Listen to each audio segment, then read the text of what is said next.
Ngayong tag-init na, muling nagpaalala ang DOH sa publiko laban sa heat stroke. Saksi, si Mark Salazar. Goodbye na muna sa mga damit na panlamig. Idineklara na kasi ng Pag-asa ang pagsisimula ng tag-init. Sa Abril ang peak o ang pinakamainit na panahon na tatagal hanggang Mayo. Ano yung ating inaasahang temperatura para sa Kalakhang, Maynila sa buwan ng Abril at Mayo.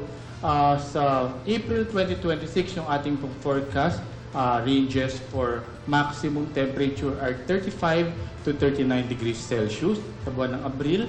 At sa buwan ng Mayo ay 35.5 up to 37.6 degrees Celsius. Samantalang sa minimum temperature natin sa Kalakhang, Maynila ay posible makaranas ng 20.8 degrees Celsius hanggang 25.9 degrees Celsius at sa buwan ng Mayo 22.1 degrees Celsius hanggang 26.6 degrees Celsius. Mas matinding araw ang mararamdamang init sa Hilagang Luzon.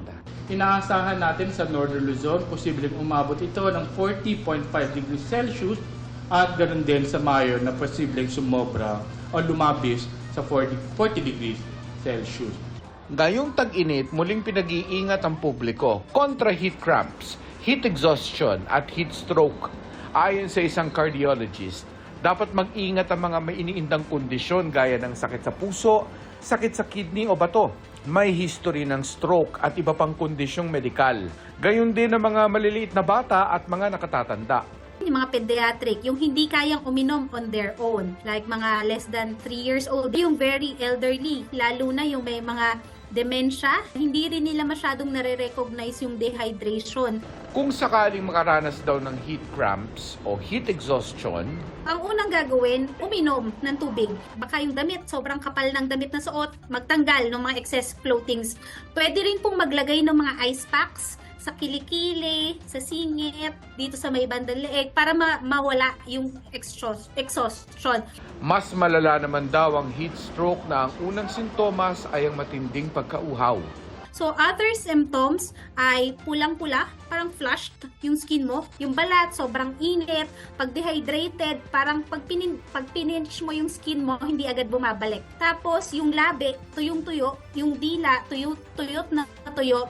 May mga tao raw na nagkakaroon ng seizure o nagkukumbulsyon at nawawalan ng malay. Mahalaga raw na huwag silang paiinumin agad ng tubig.